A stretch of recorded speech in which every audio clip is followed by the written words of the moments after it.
The world was made of heat and amber dust.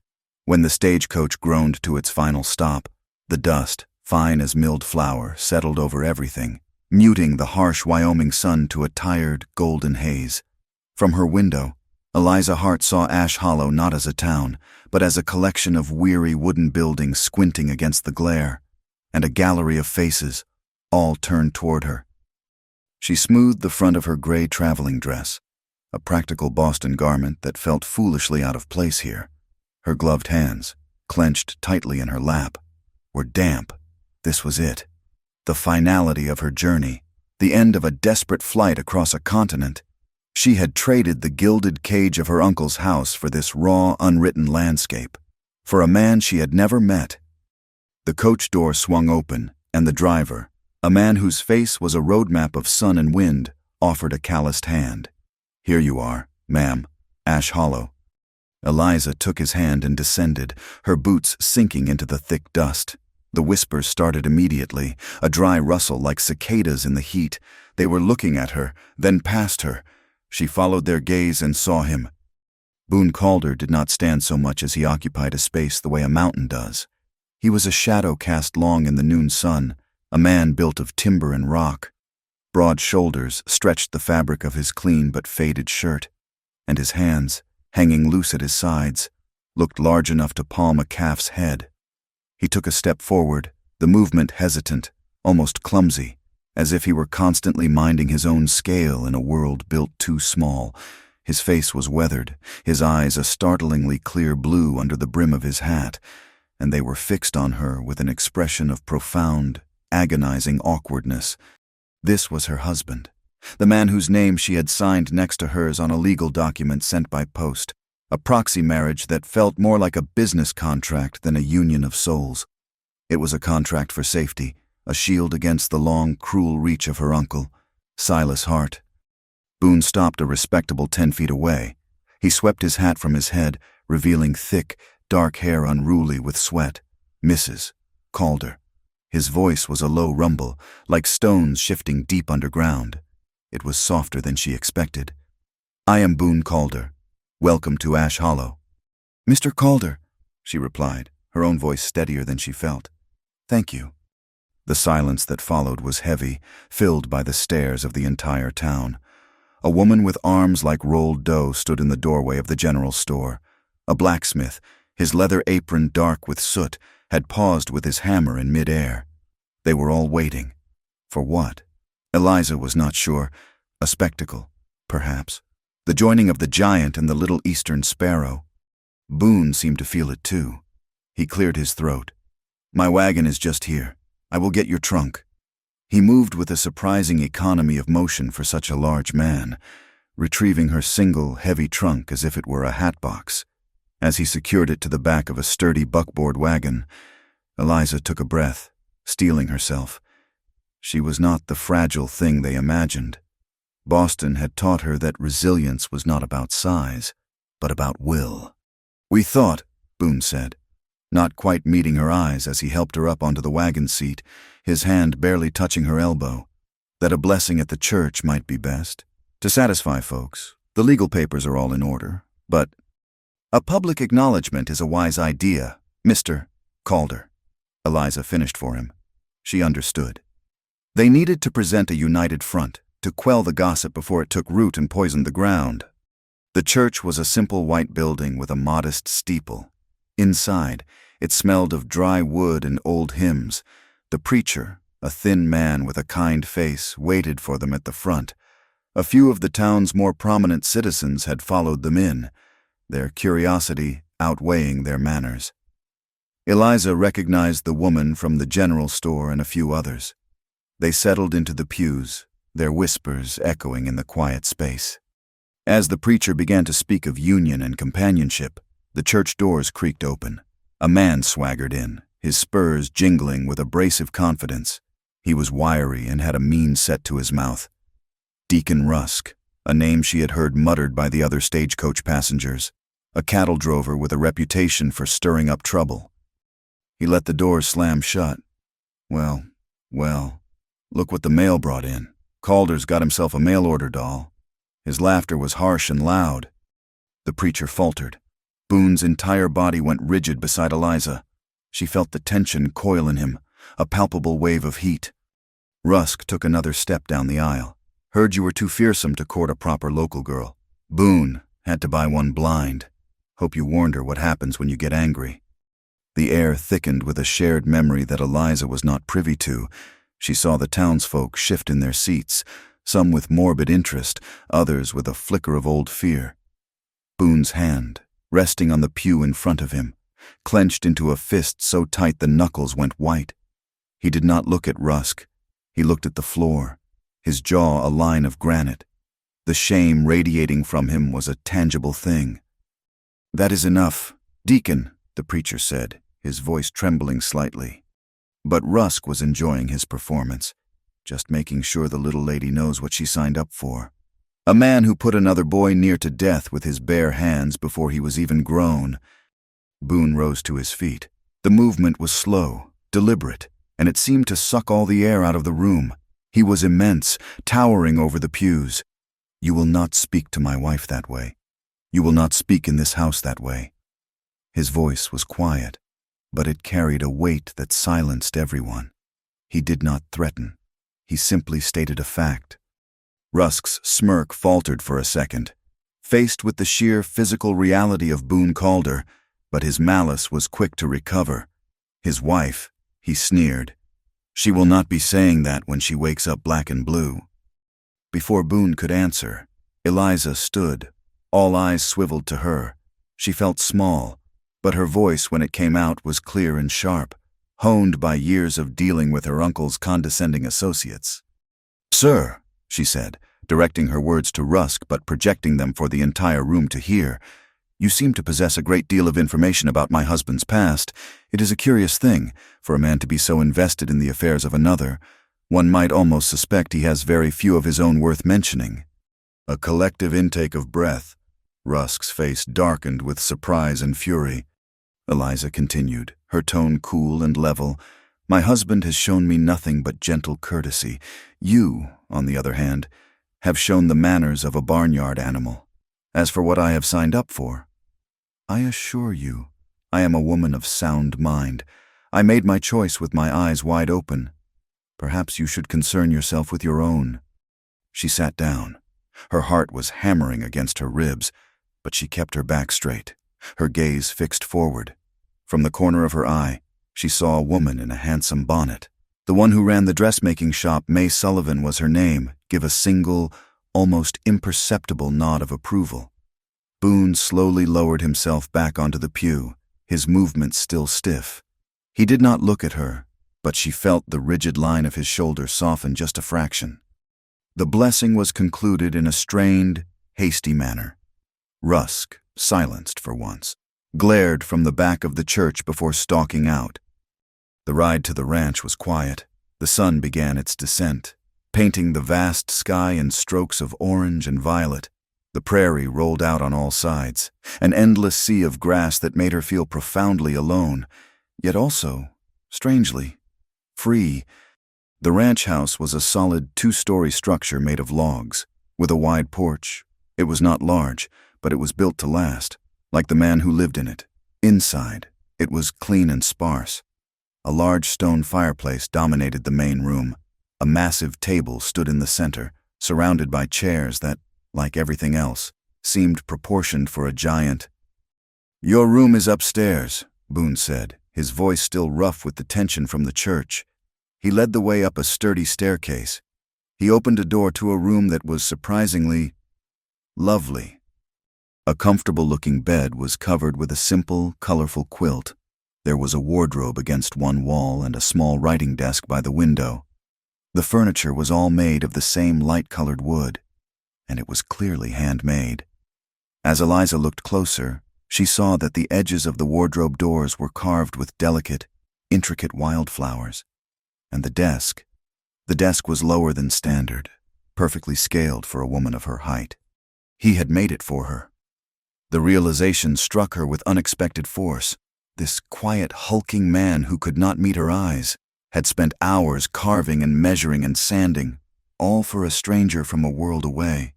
"I hope it is acceptable," he mumbled, standing in the doorway, filling it completely. "It is more than acceptable, Mr. Calder. It is thoughtful. Thank you," she said, and for the first time, she meant it without reservation. That night, the weather turned. The wind began to howl, a lonely, mournful sound that seemed to scrape against the very bones of the house. Rain followed, hitting the roof in hard, driving sheets, a prairie storm, more violent than any Atlantic gale she had ever known. Thunder cracked like a whip, and flashes of lightning lit up her room, throwing stark, dancing shadows on the walls. Eliza sat up in bed, clutching the quilt to her chin. The storm was a wild, untamed thing, a reflection of the chaos of her new life. She felt a familiar tremor of fear, the same fear that used to seize her when her uncle's heavy footsteps paused outside her door. The fear of being trapped, of being at the mercy of forces larger than herself. A floorboard creaked outside her room. She held her breath. Was it the wind, or was it him? The things Rusk had said echoed in her mind. A man who put another boy near to death. The creak came again, followed by the soft scrape of wood on wood. Her fear sharpened. She slid out of bed and crept to the door, pressing her ear against the cool timber. She heard nothing but the roar of the storm and the frantic beating of her own heart. Slowly, carefully, she turned the knob and opened the door just a crack. In the dim light from the hallway, she saw him. Boone was not at her door. He was sitting in a straight-backed wooden chair a few feet away, facing her room.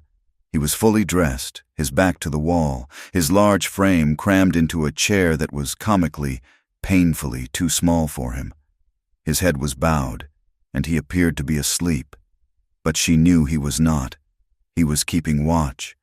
He was guarding her door, a silent, solitary sentinel against the storm and any fears, spoken or unspoken, that she might have. He was not a threat. He was her shield.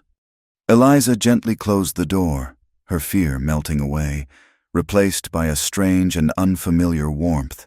She returned to her bed and listened to the storm rage outside.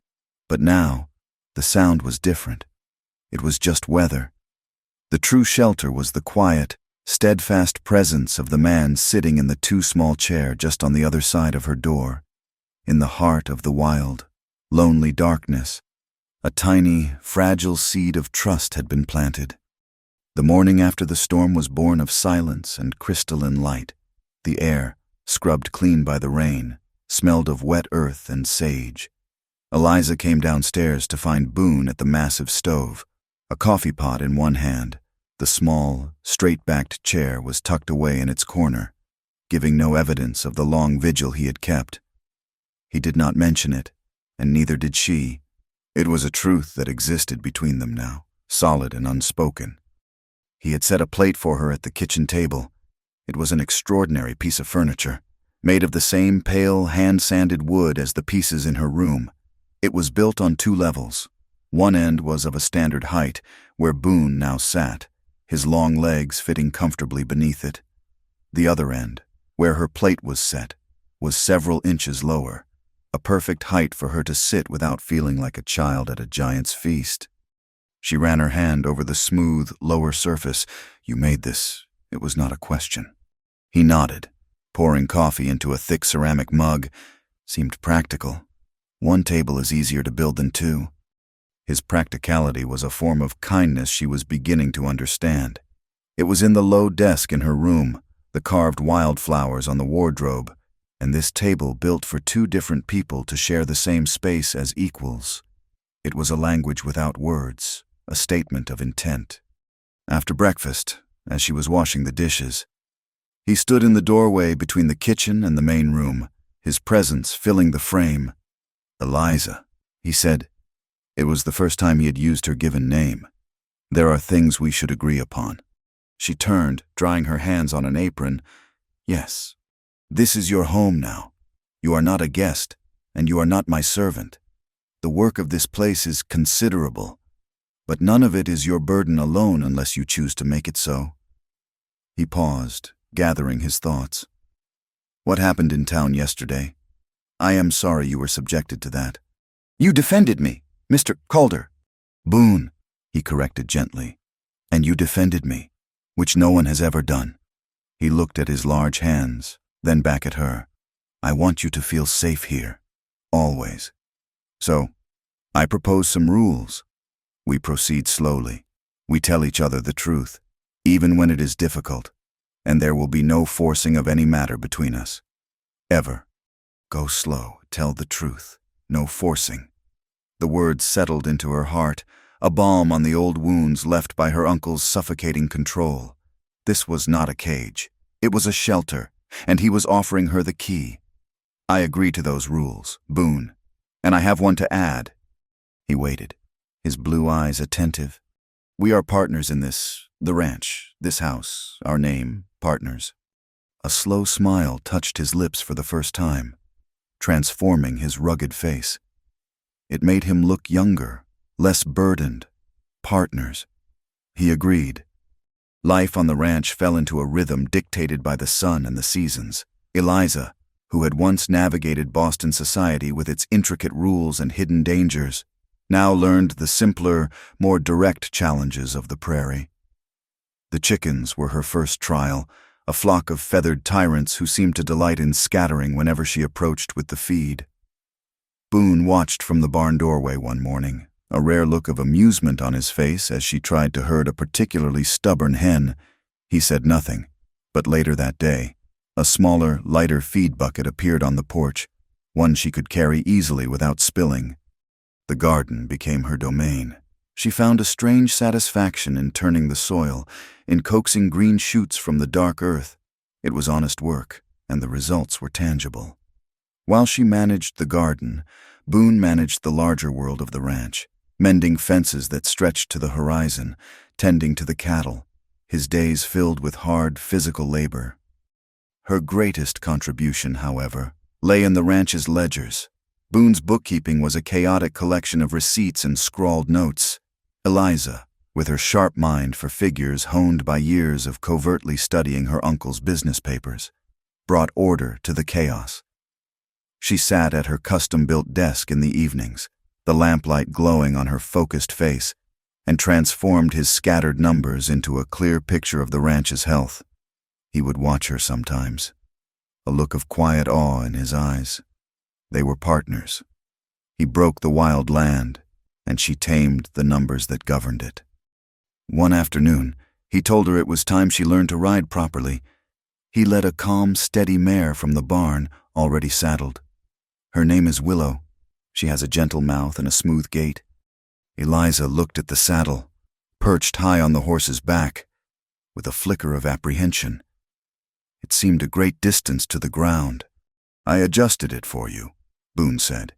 He pointed to the stirrup leathers. He had added a second, higher setting for the stirrups, perfectly placed for her shorter legs. It was another one of his quiet accommodations, another piece of the world he was carefully reshaping to make a place for her in it. The lesson was an exercise in trust. Boone's voice was a low, steady rumble as he gave instructions. His large, calloused hand rested briefly on her back to help her find her balance. He walked beside the mare, his presence a solid anchor in this new, wobbly world. In that hour, surrounded by the vast emptiness of the prairie, Eliza felt the last of her Boston fears begin to recede. Here, strength was not about domination. It was about patience and a steady hand. Their trips into Ash Hollow became a necessary part of their routine. It was on these trips that Eliza saw the other side of Boone. At the ranch, he was confident, capable, the quiet master of his domain. In town, a shadow fell over him. His broad shoulders seemed to curl inward, as if trying to make himself smaller. He kept his hat pulled low and spoke only when necessary, his eyes constantly scanning, wary of the stares and whispers that followed them. The town had branded him long ago, and the mark was still raw. It was during one such trip that May Sullivan intercepted Eliza outside the general store. The dressmaker's eyes were sharp but not unkind. "Mrs. Calder, I trust you are settling in well." "Very well, thank you, Mrs. Sullivan. The ladies of the church are having a quilting bee at my shop on Thursday, a chance for fellowship. We would be pleased if you would join us." Eliza knew an invitation to a quilting bee was never just about sewing. It was in summons. It was the town's female court, and she was being called to testify. But to refuse would be seen as an admission of weakness or shame. "I would be delighted," she said, her voice betraying none of her inner turmoil. On Thursday, Boone drove her into town. He did not ask why she was going, but she saw the worry in his eyes when he dropped her off at the seamstress shop. "I will be at the blacksmith's," he said, a promise to be near if she needed him. The room was warm and smelled of fabric and beeswax. A dozen women sat around a large quilting frame, their needles flashing. May Sullivan welcomed her graciously, finding her a seat and a thimble. The chatter was light at first, revolving around recipes and the dry weather, but Eliza felt their glances, their calculated curiosity.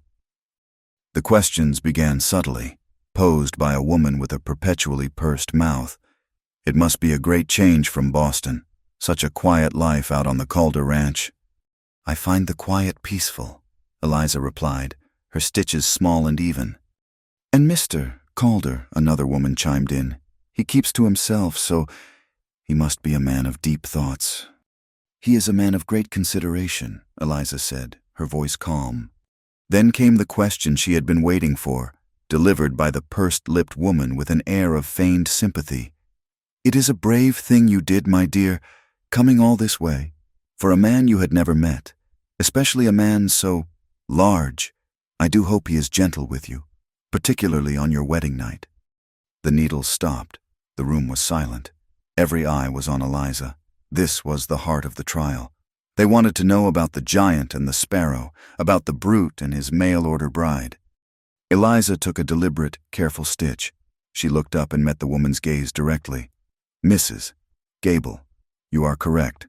I did not know my husband's face when I came here, but I knew his character." She paused, letting her words sink in. "I knew it from the letters he wrote, which were honest and plain-spoken. I knew it from the legal papers he signed, which were fair and without trickery, and since I have arrived, I have seen his character in the furniture he built with his own hands to make me comfortable. I have felt it in his patience as he teaches me the ways of a world I do not know, and I have witnessed it in his protection of my honor in a church, when a lesser man might have resorted to fists. My husband's gentleness, Mrs. Gable, is as vast as his frame. You need have no concerns on my account." She lowered her eyes back to her sewing, her statement final. A faint blush rose on Mrs. Gable's cheeks. After a moment, May Sullivan cleared her throat. "Well said, Eliza. The blue thread, please." The spell was broken. The needles began to move again, and the topic of conversation shifted to the price of flour. Eliza had passed the test. As Boone helped her into the wagon for the ride home, Sheriff Boyd tipped his hat to her. He was a fair man, and he had seen the way Deacon Rusk behaved. His eyes held a new respect. He had witnessed her spine of steel, and it seemed to have altered his assessment of the unconventional Calder marriage. They were a few miles from the ranch when they saw it. A broken-down wagon sat by the side of the road, one wheel splintered. A man, broad-shouldered but stooped with exhaustion, struggled with it. A woman sat on the wagon seat, her face pale with worry. Two small children huddled beside her. Boone pulled their own wagon to a halt.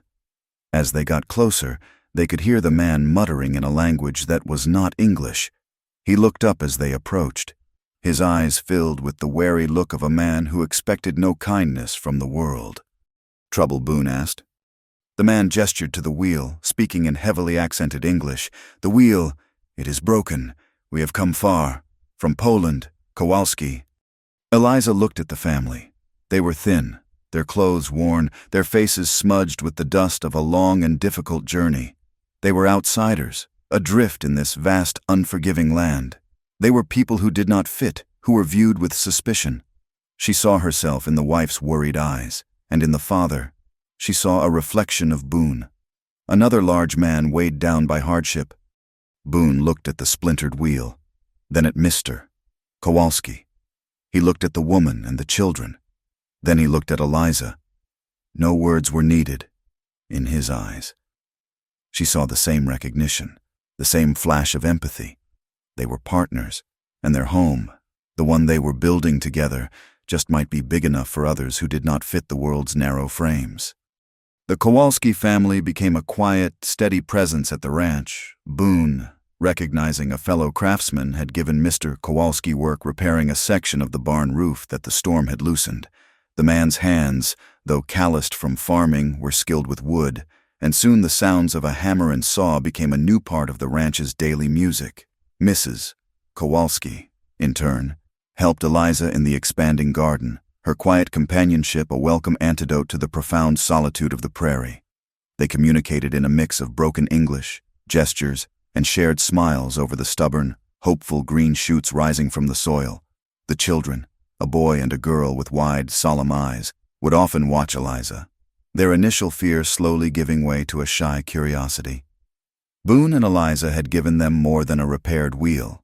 They had offered a place to land, a moment to catch their breath in a world that had been relentlessly unkind. The first tremor of the outside world's intrusion came as a rumor, carried on the wind like thistledown. The railroad was coming, not the main trunk line, which lay many miles to the south, but a spur line. A new artery of commerce and change was being surveyed, and the talk in Ash Hollow was that it would pass close by, close enough to transform their dusty outpost into a proper, bustling town. On a supply trip, Eliza felt the change in the air. The usual listless gossip had been replaced by a feverish energy. Men stood in tight knots outside the saloon, their voices loud with speculation about land prices and contracts. Women in the general store spoke of new businesses and new families. Progress was a powerful tonic, and the whole town was drinking it in. Boone, however, seemed immune. He moved through the energized crowds with his usual quiet reserve, his expression unreadable beneath the brim of his hat. "You do not seem excited by the news," Eliza remarked as they loaded sacks of flour into the wagon. "The railroad brings many things, Eliza," he said, heaving a sack into the buckboard with effortless strength. "Money and opportunity for some, for others. Just noise and trouble. It carves up the land. It does not ask permission." His words held a deep skepticism, the caution of a man who understood that every promise of the modern world came with a hidden price. It was on their way out of town that she saw him. He was standing on the porch of the hotel, a figure so starkly out of place that for a moment her mind refused to process the image. He wore a fine black wool suit, a tailored garment that defied the dust and heat, and a polished bowler hat. His face was pale, his sideburns neatly trimmed. He was a creature of Boston's shaded, cobbled streets, an emissary from the world she had fled. It was her uncle, Silas Hart. The blood in her veins turned to ice. Her breath caught in her chest, a painful, sharp little knot. He had found her. Across 2,000 miles of wilderness, his shadow had stretched and found her. He had not seen her yet. His gaze was sweeping over the town with an air of dismissive ownership. "Boone," she whispered, her voice a thread. "We should go, now." He saw the look on her face, the stark terror that had bleached all the color from her cheeks. He did not ask questions. He flicked the reins, and the wagon lurched forward, heading out of town at a pace just short of a panic. Eliza did not look back. She could feel his eyes on her, a physical weight, a cold presence that the warm Wyoming sun could not touch. The trouble started 3 days later. It was small at first, a kind of cruel mischief designed to fray nerves and test patience. A section of fence on the north pasture was cut in the night, and it took Boone and Mr. Kowalski a full day under the hot sun to round up the scattered cattle. A week after that, Boone's best saddle had a strap sliced nearly through, a cut that could have caused a serious accident had he not noticed it. There was no proof of who was responsible, but Eliza saw Deacon Rusk in town, his eyes lingering on Boone with a smug, reptilian satisfaction. He was the tool, she knew, but Silas was the hand that wielded him. Boone grew quieter, the lines around his eyes deepening. The constant, low-level harassment was a poison. It was meant to provoke him, to push the quiet giant until he snapped, reinforcing the town's old narrative of him as a violent, unpredictable man. But he did not snap. He absorbed the provocations with a stoic, simmering anger, his fists clenching and unclenching at his sides as he methodically repaired the damage. He was a man holding a flood back with his bare hands. Eliza knew she could not remain silent. The rule they had made, to tell the truth, pressed on her conscience. But fear was an old, familiar tyrant. To speak of Silas was to give him form, to bring the full weight of his malice into the fragile peace of their home. The confrontation she dreaded came on a Tuesday afternoon. Boone and Mr. Kowalski had ridden out to the West Range to check on a water spring, a trip that would take them until nightfall. Eliza was in the kitchen, kneading bread dough, when she heard the sound of a lone rider approaching. It was not Boone's heavy, steady pace. This was lighter, more refined. She looked out the window and saw the black suit, the bowler hat. Silas Hart dismounted and tied his rented horse to the porch rail as if he owned it. Eliza's hand stopped moving, coated in flour. She told Mrs. Kowalski to take the children inside the barn and stay there. Then she wiped her hands and stepped onto the porch, closing the main door behind her. She would meet him here, on the threshold. He would not enter her home. "Eliza, my dear niece," Silas said, his smile a thin, bloodless line. It did not touch his cold, calculating eyes. "You have led me on quite a chase. Wyoming, it is even more rustic than I imagined." "What do you want?" Uncle, she asked, her voice flat. "What I have always wanted, what is best for you, for the family. I have come to take you home. Boston misses you. This is my home now." His laughter was a dry, rasping sound. This hovel with this rustic giant. Do not be foolish. You are a heart. You belong in a civilized world. He took a step closer, his voice dropping to a conspiratorial whisper. "Your little arrangement here is quite precarious. A proxy marriage. An interesting legal novelty, but one that can be challenged, annulled, even, especially when one party can be proven to have a history of violent instability. A man like that is not a suitable guardian for a refined young woman." She stood her ground. "Boone is my husband." "He is a temporary inconvenience," Silas corrected her smoothly. "I have a business venture, my dear. A very important one. The railroad spur they are all so excited about. I am a primary investor, but there have been some irregularities in the accounting. Nothing a smart man cannot fix, but it requires discretion. Discretion you, with your unfortunate memory for numbers, might compromise." The truth landed with the force of a physical blow. He had not just stolen her inheritance, he had embezzled from his partners. He needed her back under his control, not out of familial concern, but to ensure his own crimes remained hidden. "So you sent Rusk to torment him," she said, "to make him look like a monster." "A tool, my dear, a vulgar but effective one. Now, you will pack your things and come with me.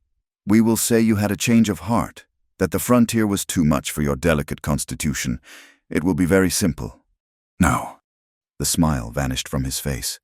"Do not say no to me. Eliza, you have no idea what I am capable of. I can ruin this man. I can take this land, these cattle, everything he has ever worked for. I can bury him in legal fees and false accusations until this whole town turns on him. I can make his life a living nightmare." He let the threat hang in the air, thick and toxic. "Think about it. Your freedom, or his entire world. The choice is yours. I will be back in 2 days for your answer." He turned, mounted his horse, and rode away, leaving a cloud of dust and a silence that felt heavier than any sound. When Boone returned at dusk, he found her sitting at the 2-level kitchen table, staring at nothing. The bread dough sat untouched, a pale, lifeless lump. He put his hand on her shoulder, and she flinched, a small, involuntary movement that made his heart ache. "Eliza, what is it?" The dam of her fear finally broke. The words came out in a torrent, a confession of everything she had kept hidden. She told him about her uncle, about his greed and his cruelty, about how he had controlled every aspect of her life. She told him about the stolen inheritance, the falsified books, and the reason she had answered his advertisement for a wife as a desperate act of escape.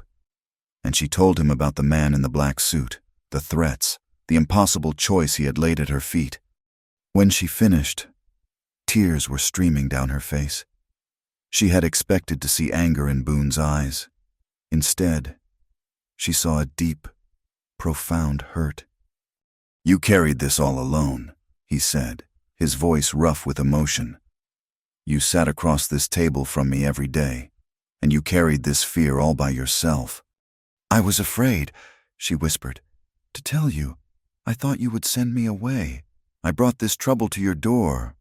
He knelt beside her chair, a mountain of a man humbling himself on the floor of their kitchen.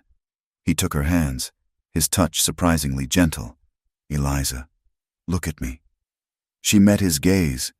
The hurt was still there, but beneath it was something else, something as solid and unyielding as the bedrock beneath the prairie. It was loyalty. "We made a rule," he said. "Tell the truth. You just did.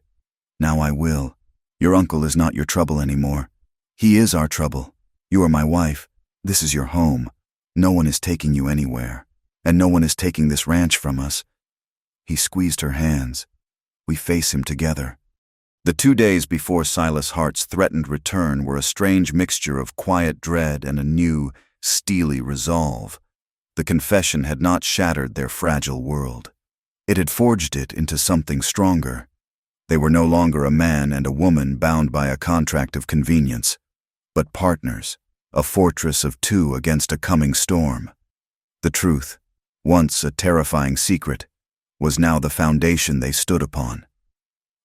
They spent the evenings at the 2-level kitchen table, the lamp casting a warm circle of light that held the vast darkness of the prairie at bay.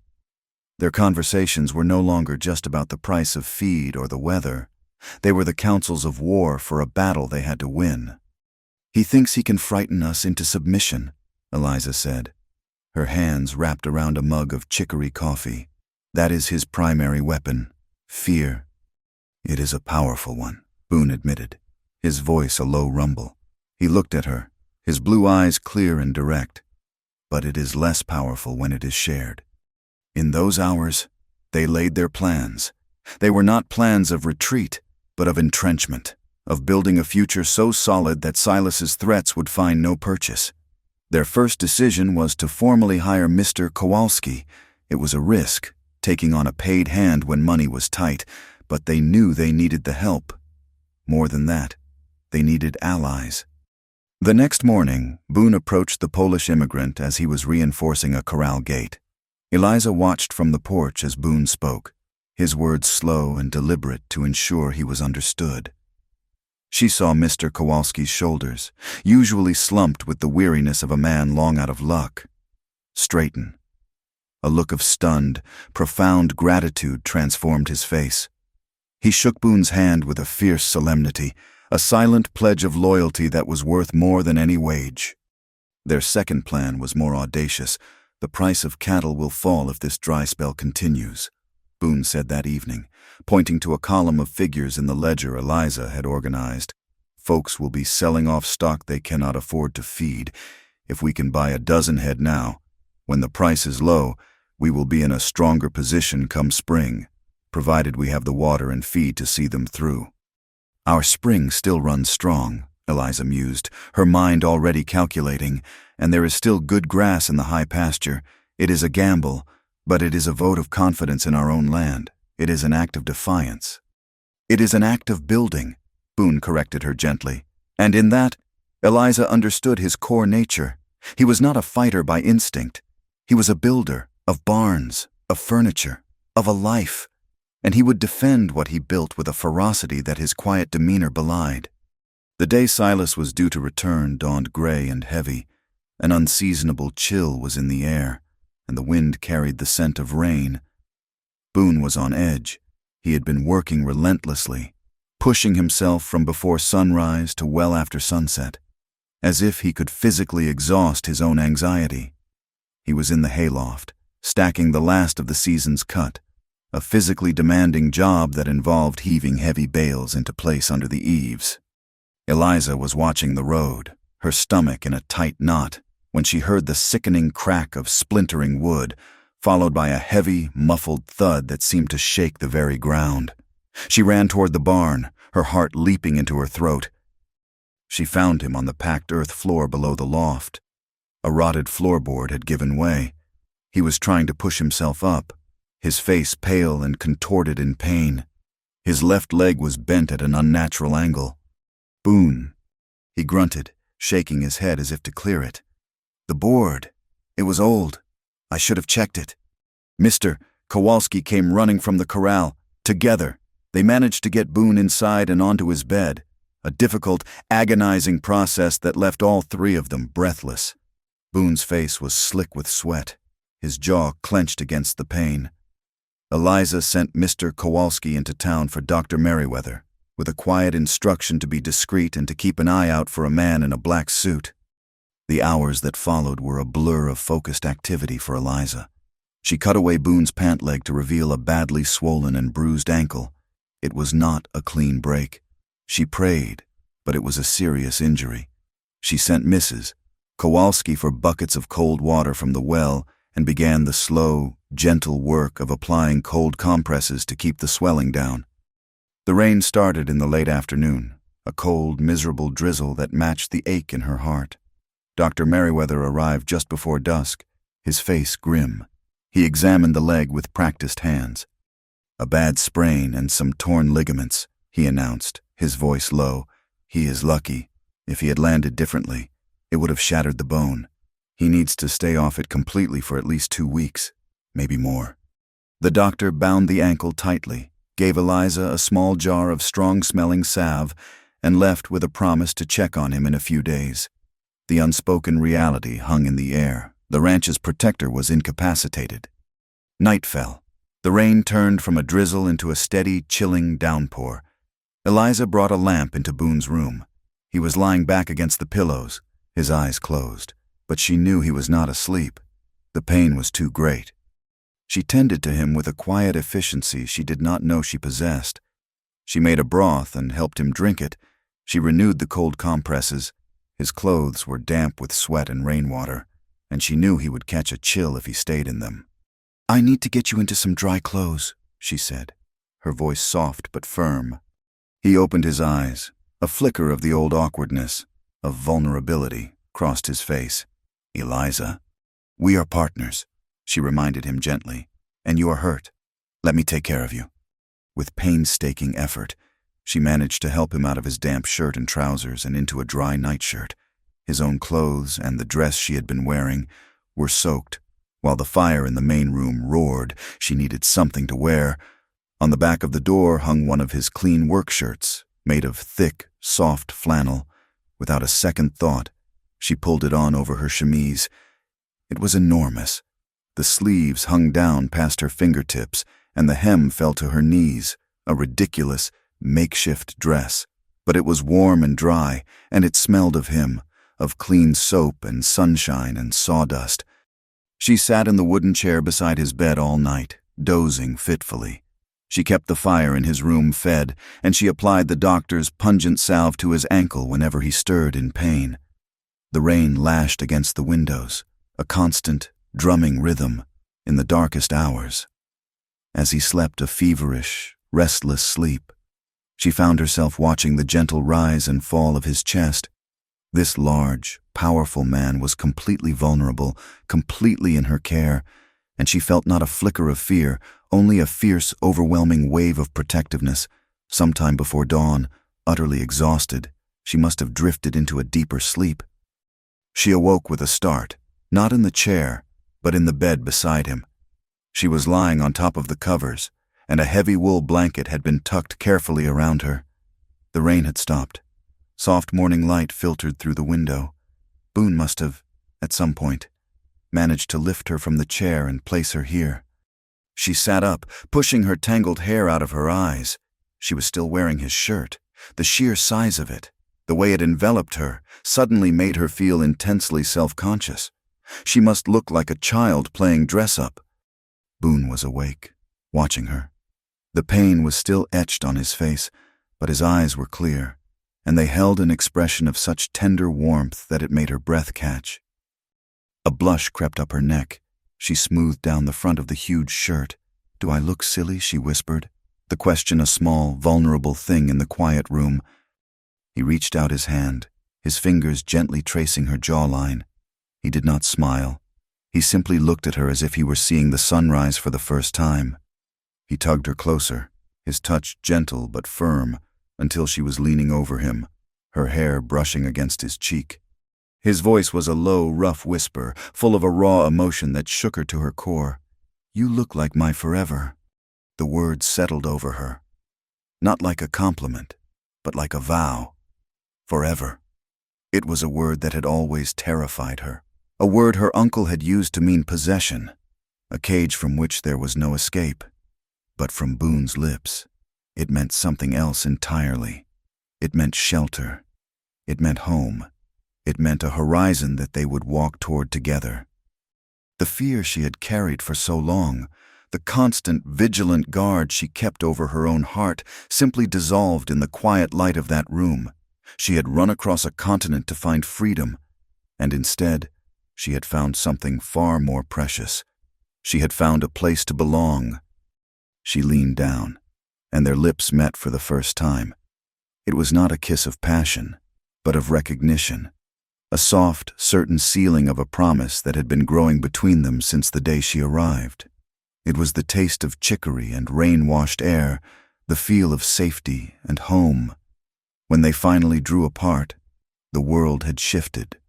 The legal contract that had bound them was now irrelevant, replaced by a bond forged in trust, sealed in a moment of shared vulnerability, and spoken aloud in a single, perfect word.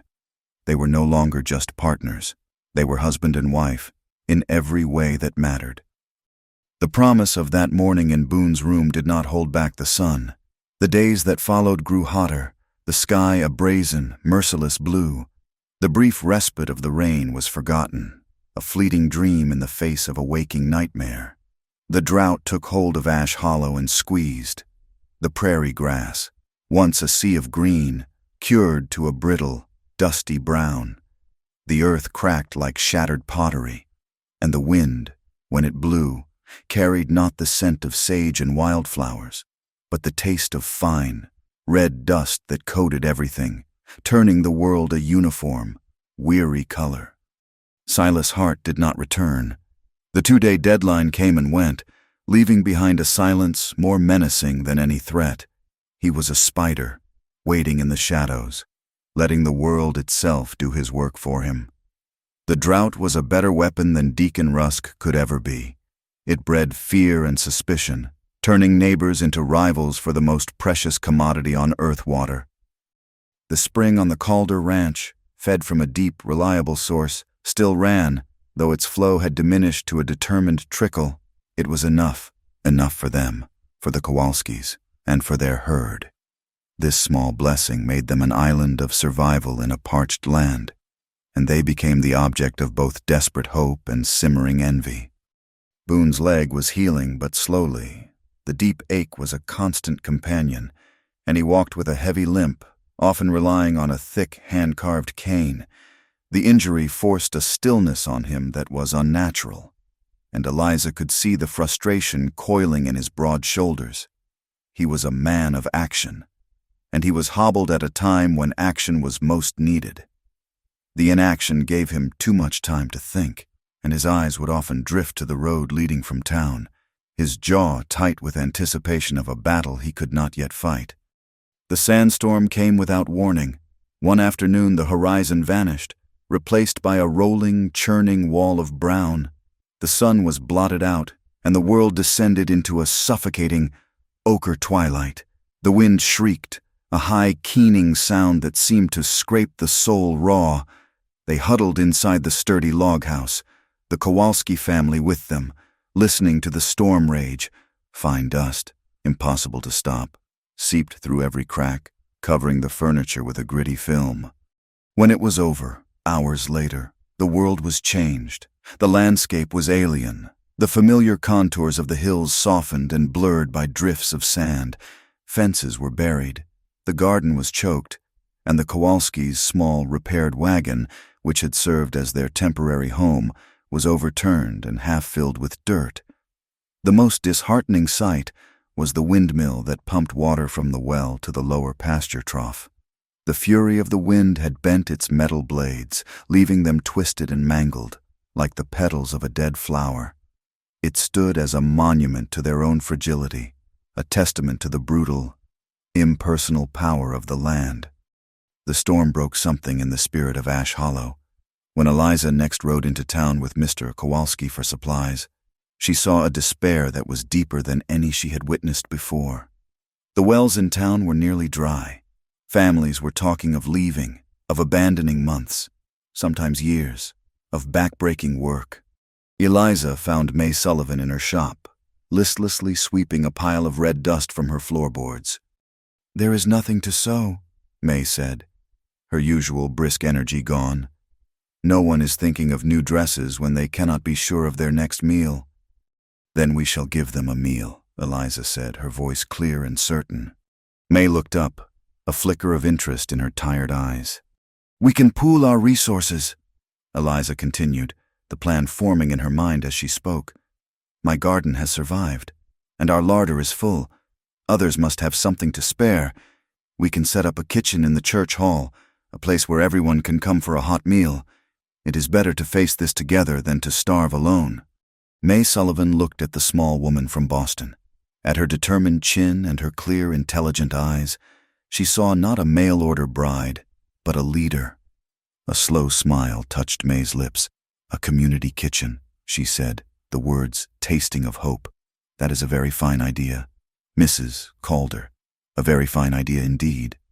While Eliza and May rallied the women of the town, Boone met with Sheriff Boyd. The sheriff found him by the broken windmill, where Boone was painstakingly working to straighten one of the bent blades with a hammer and a pry bar. "That was a bad blow," Boyd said, gesturing to the windmill.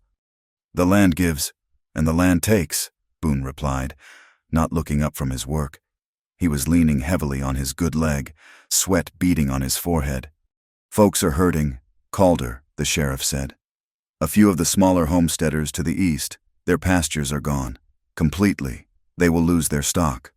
Boone stopped his work and finally met the sheriff's gaze. "My high pasture still has some grass, and the spring still flows." The two men stood in silence for a moment, an understanding passing between them. It was Sheriff Boyd who gave it voice. "If we could organize a drive, move their cattle to your land for temporary grazing, it would save them." "Tell them to bring what they can," Boone said simply. "There is room enough."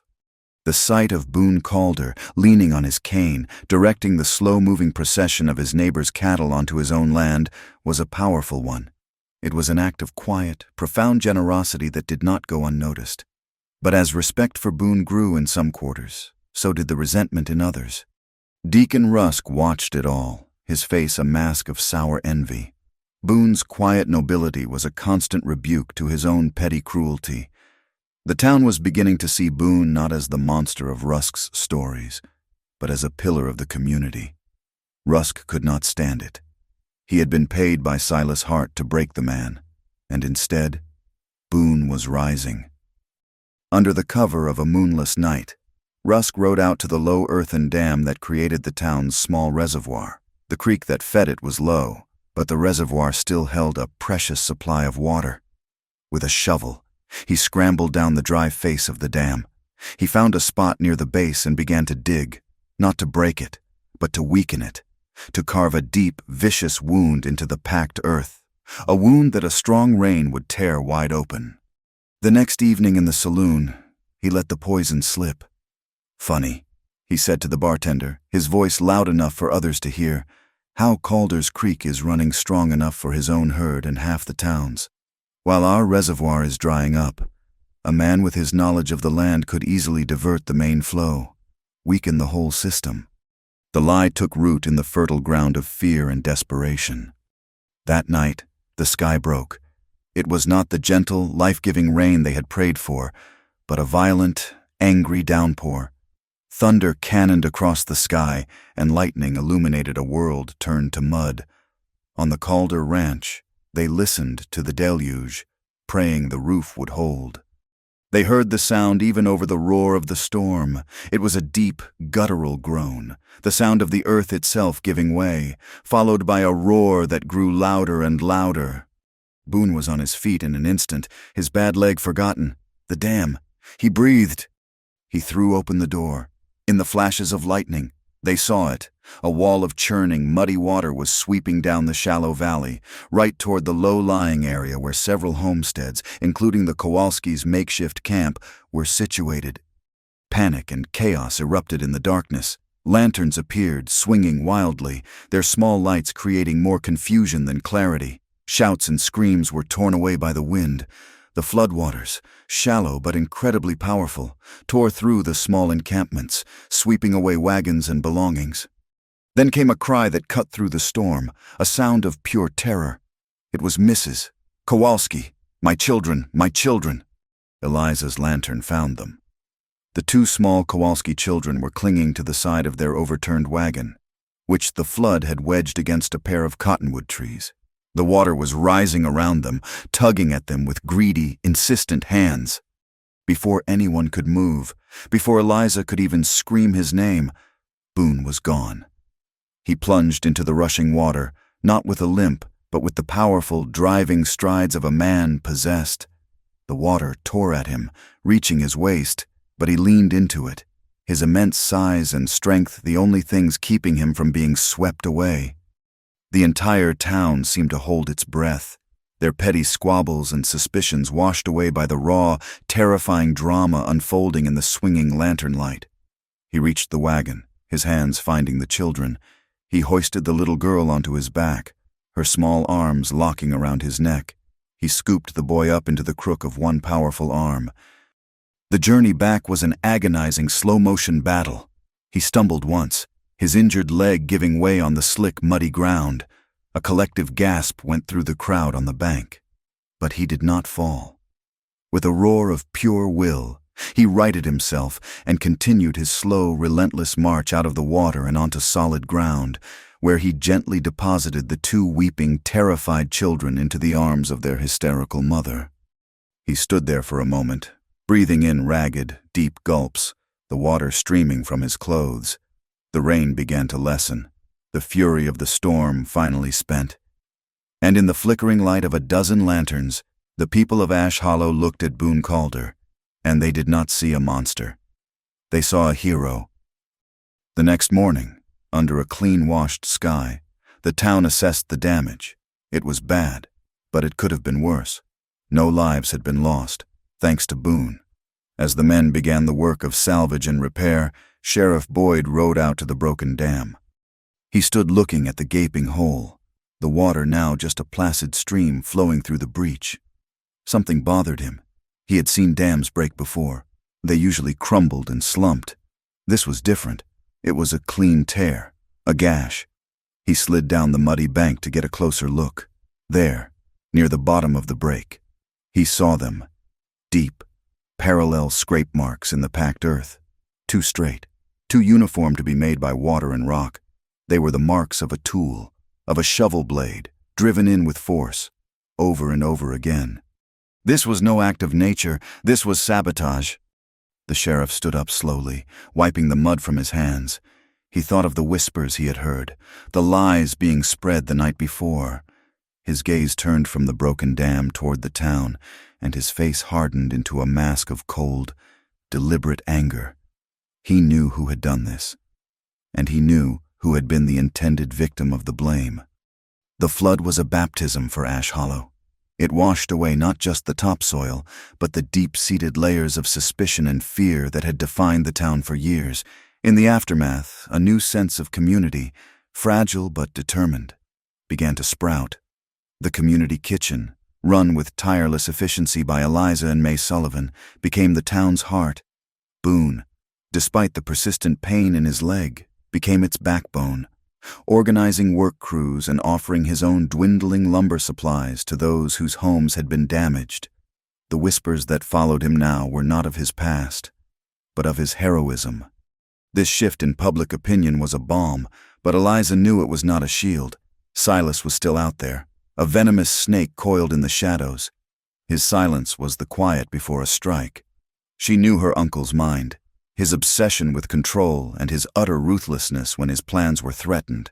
He would not simply retreat, he would escalate. Her sharp, analytical mind, once a liability that made her a threat to him, was now her greatest weapon. She thought of his words on the porch, his arrogant admission of being a primary investor in the new railroad spur. That was the key. He was not just hiding a past crime, he was in the middle of a current one. She sought out May and Dr. Merriweather, meeting them in the quiet back room of the doctor's office, a neutral space that smelled of carbolic soap and old leather-bound books. "He is embezzling," Eliza stated, her voice low but certain. She laid out her reasoning as if it were a column of figures in a ledger. "The railroad spur is funded by a group of investors from the East. My uncle is managing the territorial accounts. He mentioned irregularities.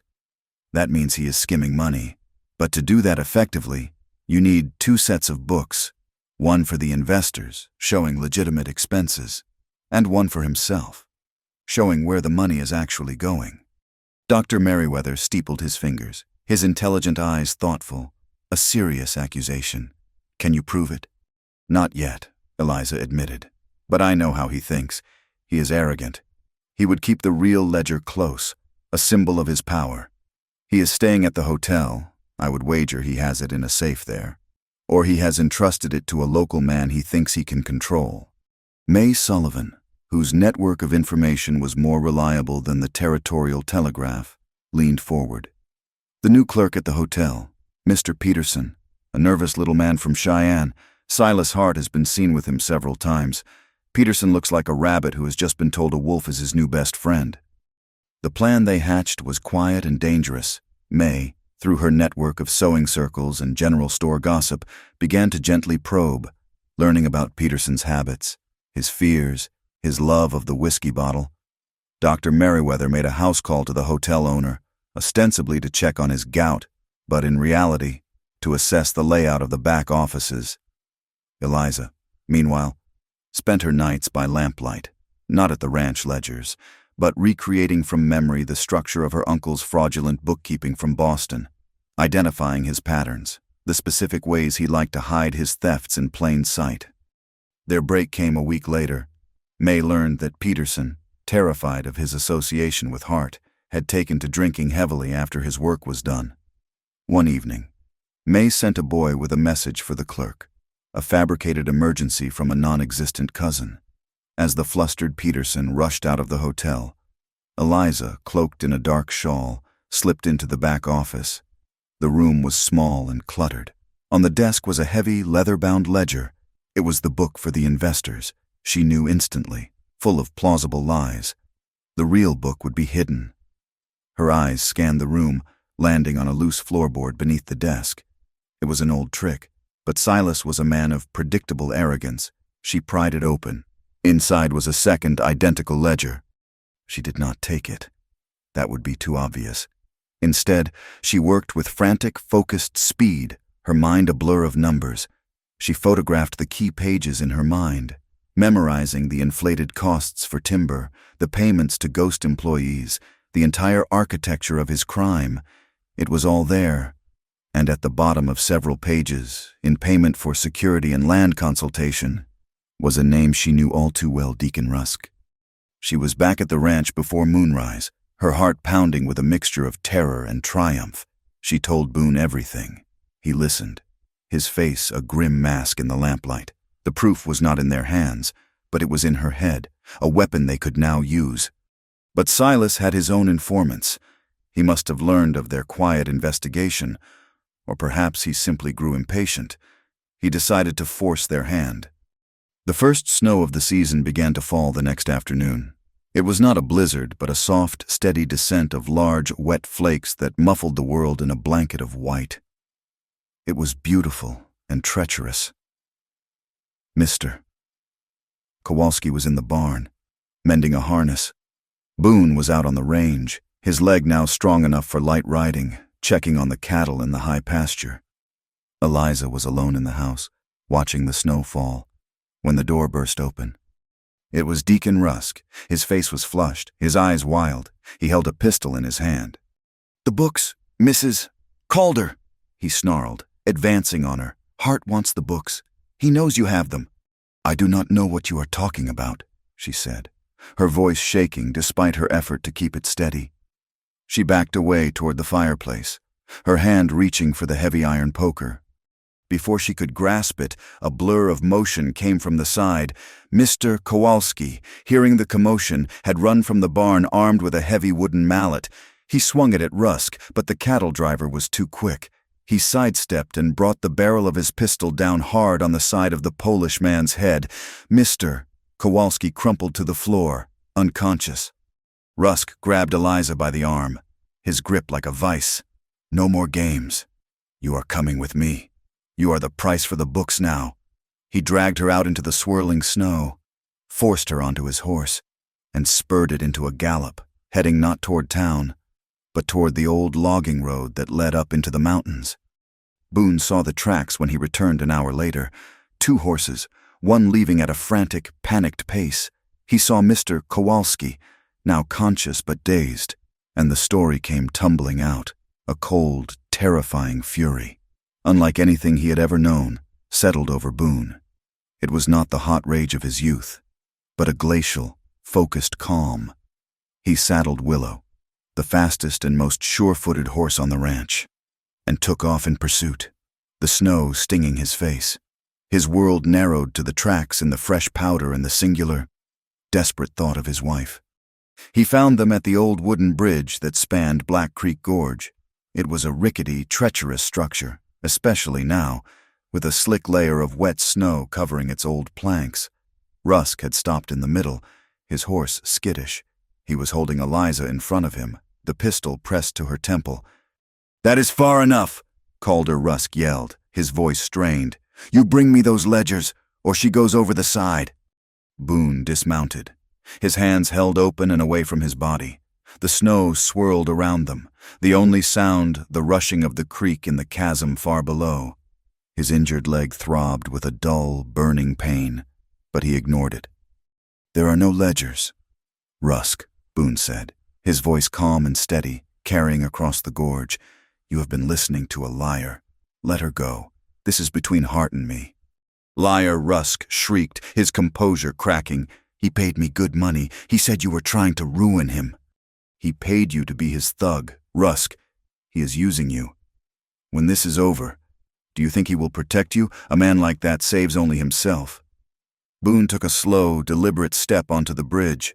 The old timbers groaned under his weight. "Stay back," Rusk screamed, waving the gun wildly. Eliza saw her chance. In his panic, Rusk's grip had loosened. She drove her elbow back, hard, into his ribs. He grunted in pain, his arm flailing. The pistol fired, the shot echoing through the gorge, the bullet whizzing harmlessly into the snowy sky. The horse, terrified by the gunshot, reared violently. Rusk lost his balance, his arms pinwheeling. He and Eliza tumbled from the saddle onto the slick planks. The sudden, violent impact was too much for the old bridge. With a sound like a giant sigh, a long groaning crack, the section of the bridge they were on gave way. For a heart-stopping second, they hung in the air. Then they were falling, a tangle of limbs and screams, into the swirling white oblivion. Boone did not hesitate. He lunged forward, his powerful hands closing around Eliza's wrist just as she slipped over the edge. Her weight nearly pulled him over, but he dug his heels in, his muscles straining. Below her, Rusk had managed to grab onto the splintered end of a dangling support beam, his legs kicking wildly over the abyss. "Boone," Eliza cried, her face pale with terror. He held her fast. He could pull her up. He knew he could, but his eyes were on Rusk. The man was slipping, his face a mask of pure, animal terror. He was going to die. The man who had tormented him, who had threatened his wife, was about to be erased from the world. A dark, primitive part of Boone whispered to let him go. It would be justice. But as he looked at Rusk's terrified face, he did not see a monster. He saw a pathetic, frightened man who had been used and was now being discarded. He thought of the whispers that had followed him his whole life, the brand of violence he could never escape. To let Rusk die would be to prove them right.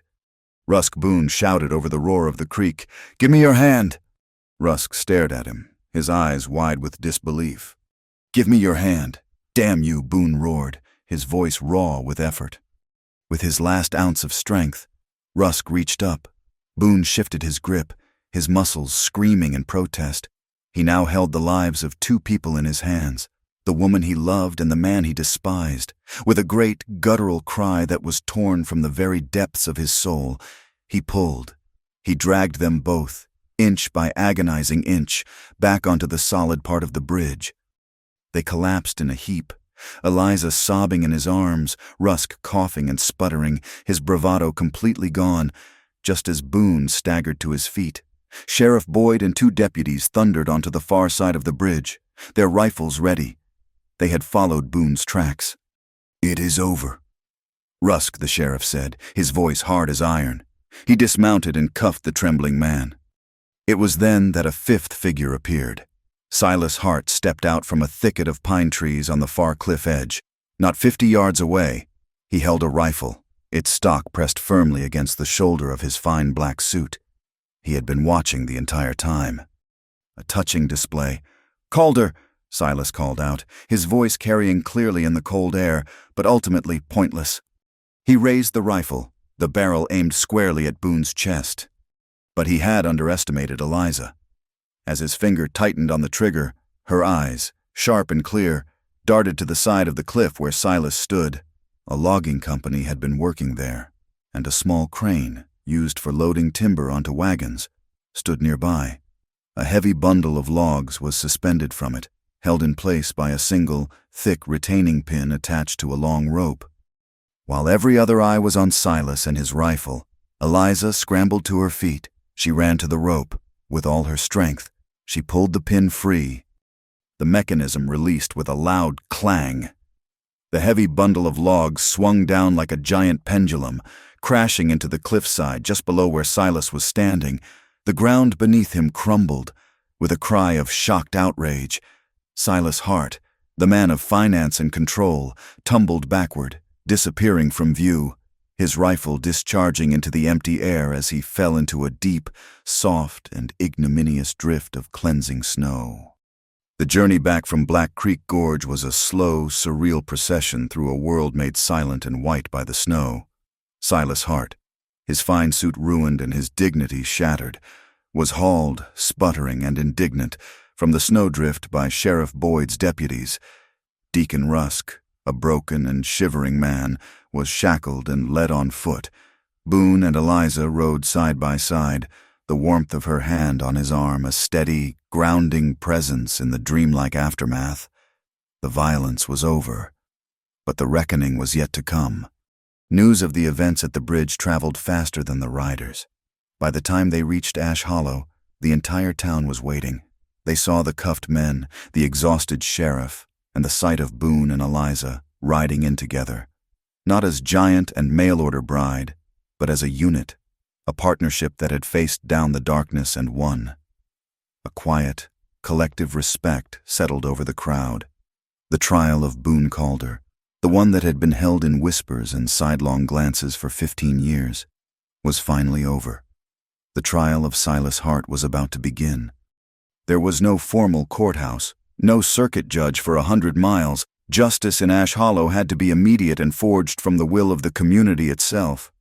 Sheriff Boyd, after a brief, intense conference with Dr. Merriweather and a group of the town's sober-minded leaders, declared that a public hearing would be held in the town hall the following day. A jury of 12 ranchers and merchants was impaneled. This would be a prairie trial, raw and direct, stripped of legal finery but rooted in a common-sense understanding of right and wrong. The town hall was packed the next morning. The air was thick with the smell of wet wool and simmering anticipation. Silas Hart stood before the assembly, a sneer fixed on his face, as if he were observing a particularly quaint and foolish native ritual.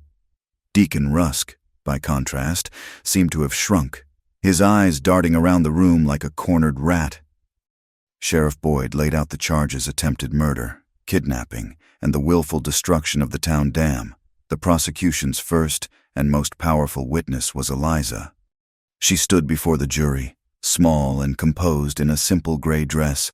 She did not speak with passion or outrage. She spoke with the cold, irrefutable clarity of a balance sheet. She laid out the entire scheme of the railroad fraud, explaining the concept of a double ledger in terms so simple that every man in the room could understand. She detailed the ghost payrolls, the inflated invoices, the systematic theft. She did not have the physical book, but she had its contents burned into her memory. And as she spoke, the numbers themselves seemed to become a physical weight in the room, a testament to a greed so vast it was almost unimaginable. "My uncle did not come here to retrieve a wayward niece," she concluded, her voice clear and steady. "He came here to silence an accountant. He hired Deacon Rusk not just to intimidate my husband, but to discredit him, to make him a monster in your eyes so that no one would listen if he ever spoke out. He used this town, your hopes for the railroad, and your deepest prejudices as tools for his own enrichment." Silas laughed, a short, sharp bark of contempt, the hysterical ramblings of a disappointed woman. "Gentlemen, you cannot possibly take this seriously. There is no proof.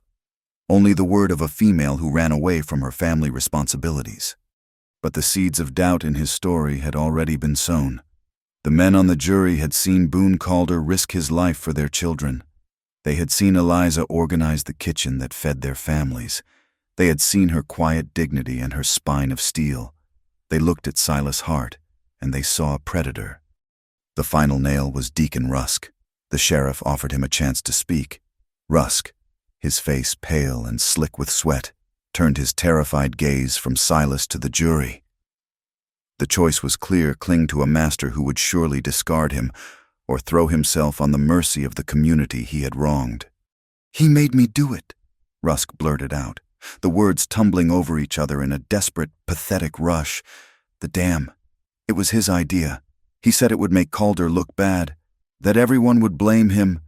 He paid me to cut the fences, to sabotage the saddle. He told me to grab the girl, said it was the only way to get the books back." He pointed a trembling finger at Silas. It was all him, all of it. The trial was over. The jury did not even leave their seats. The foreman, a stern-faced rancher whose cattle had been saved by Boone's generosity, stood and delivered the verdict: guilty on all counts. The sentence was as practical as the trial itself.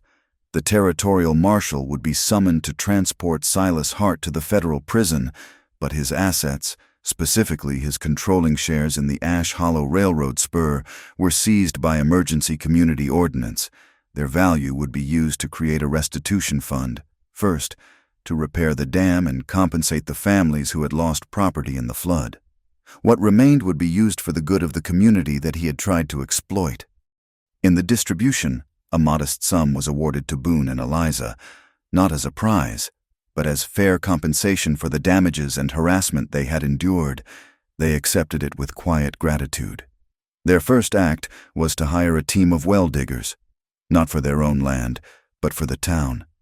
They funded the drilling of a new, deeper town well, one that would not run dry, a permanent solution to the problem that had nearly torn the community apart. Their second act was for the future, the old granary on their property. A solid structure with thick walls and a high, beamed ceiling had stood empty for a year. With Mr. Kowalski's skilled help, they set about transforming it. They cut new, larger windows to let in the prairie light. They built small desks and benches, scaled for children. They mounted a large slate blackboard on one wall.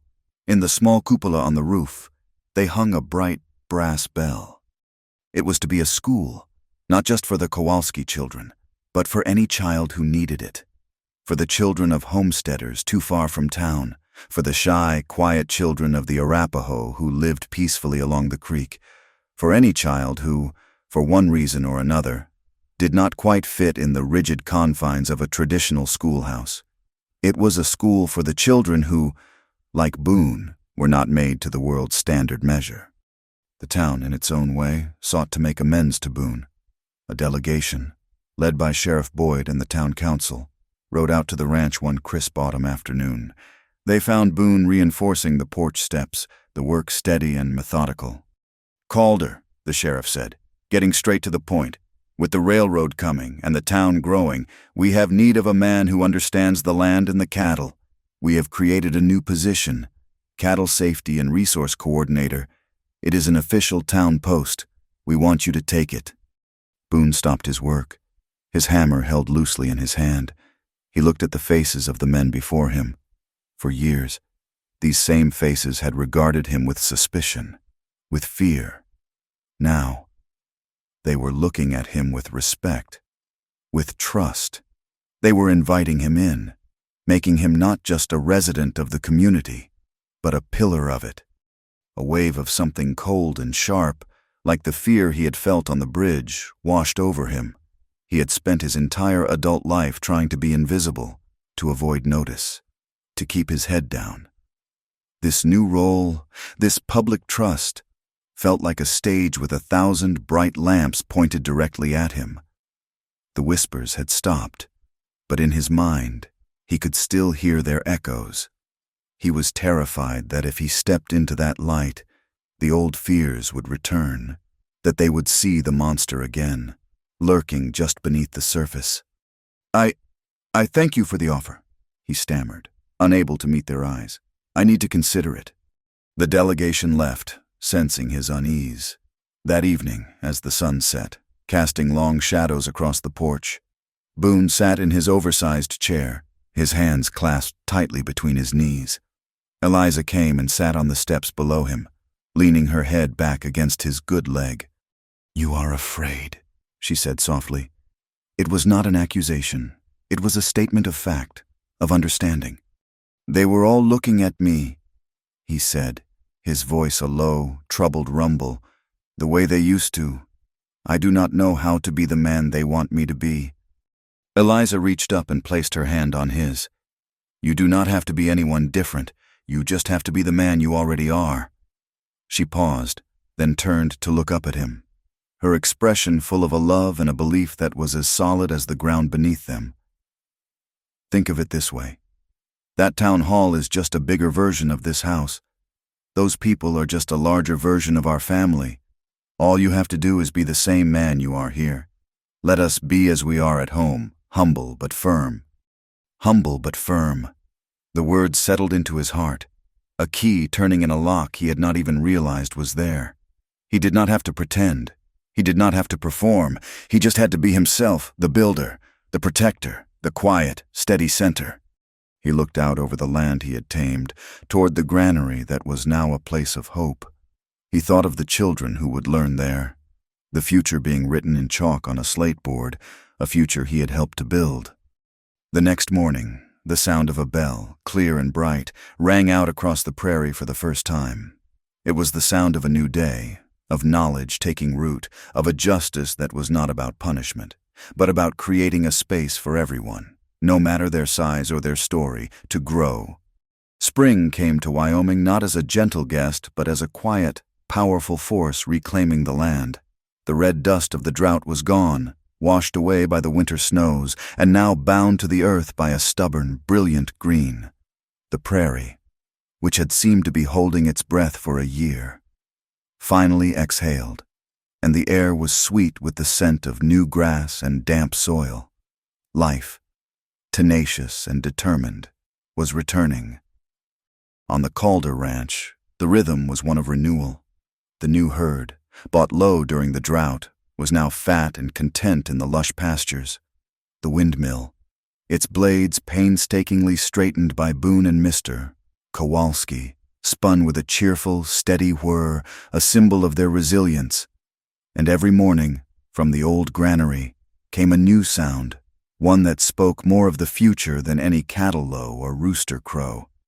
It was the bright, clear ring of the school bell, followed by the sound of children's voices, a mixture of hesitant English, the soft, musical tones of Arapaho, and the hearty, consonant-rich Polish of the Kowalski children.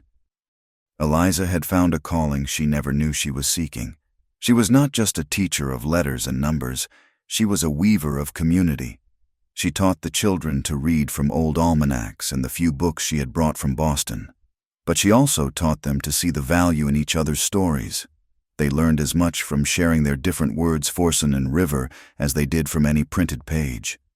Boone, in his new role, had found a quiet authority he never knew he possessed, He was no longer the recluse of the Calder Ranch, but a respected figure throughout the territory. He rode from homestead to homestead, his advice on water rights and grazing patterns sought after and heeded. He was a man who spoke little, but whose words carried the weight of experience and fairness. The fear of being watched had not vanished entirely, but it had been transformed. Now, when people looked at him, he met their gaze, his own eyes calm and steady. He was no longer a man trying to shrink himself to fit the world. He was a man who had discovered the world was finally willing to make room for him. Their home was a sanctuary of peace in the evenings.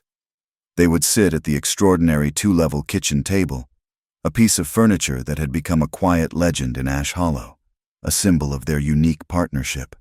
Eliza would share stories from the schoolhouse, of a child finally grasping a difficult word, or a small act of kindness between students who, a year ago, would have been strangers. Boone would talk of his day, of a dispute settled, or a new spring discovered. They were building something larger than a ranch. They were building a future. As the season turned toward summer, the town decided to hold a Founders' Day festival. It was more than the usual celebration. It was a festival of survival, a testament to the community's shared victory over drought, flood, and the machinations of a wicked man. A large, raised wooden platform was built in the center of town to serve as a dance floor, and strings of lanterns were hung between the buildings.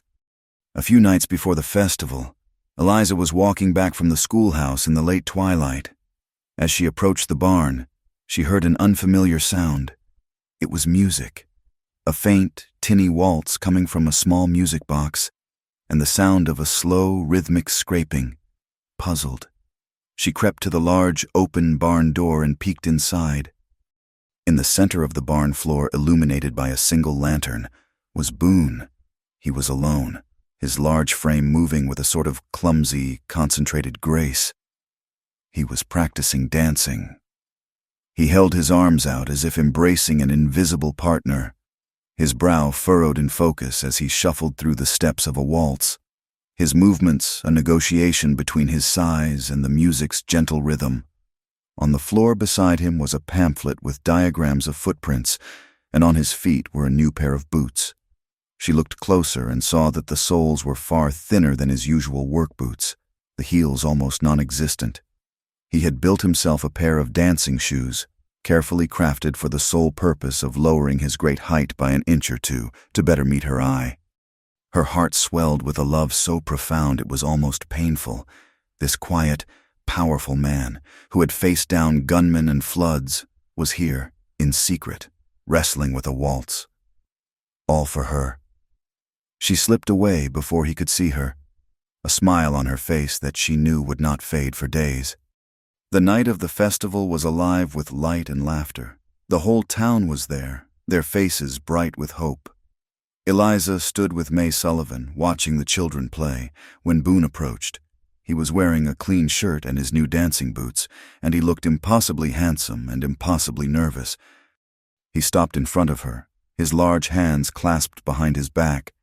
"Eliza," he said, his voice a low rumble that was nearly lost in the festive noise. "Would you, that is to say, the music is starting." She smiled, her eyes dancing. "Are you asking me to dance, Mr. Calder?" A slow flush crept up his neck. "I am." She took the arm he offered, and he led her toward the dance floor. The musician struck up the first notes of a waltz. He took her hand, his touch warm and sure. They stood for a moment, waiting for the rhythm, the whole town a blur of smiling faces around them. She looked up at him, at the earnest, loving expression on his face, and a wave of memory washed over her. She thought of that first morning after the storm, waking up in his room, feeling so small and self-conscious in his enormous shirt. "Boone," she whispered, her voice full of a playful, happy mischief. "If I wore your shirt again, would I still look silly?" He looked down at her, and the nervousness in his eyes melted away, replaced by that same look of profound, soul-deep certainty she had seen that morning. He pulled her a little closer, his hand firm and gentle at her waist. His voice was a soft, steady vow, meant for her alone in the middle of the crowded dance floor. You are my forever. Just then, May Sullivan, standing on the edge of the platform, rang a small handbell, its clear, bright tone signaling the official start of the dance. Boone took a deep breath and led her into the first, hesitant steps of the waltz. He was clumsy, his rhythm a bit uncertain, but he was not shrinking. He was present, his gaze locked on her, his partner. She followed his lead, her own steps light and sure, balancing his strength with her grace. They were not a perfect pair of dancers. They were better. They were a perfect match. They spun slowly under the paper lanterns, a giant of a man and a small woman from Boston, two people who did not fit the world's molds, but who had built a world that fit them. The music swelled around them and beyond the ring of lantern light. The vast, dark Wyoming prairie stretched out to a horizon that seemed to have no end.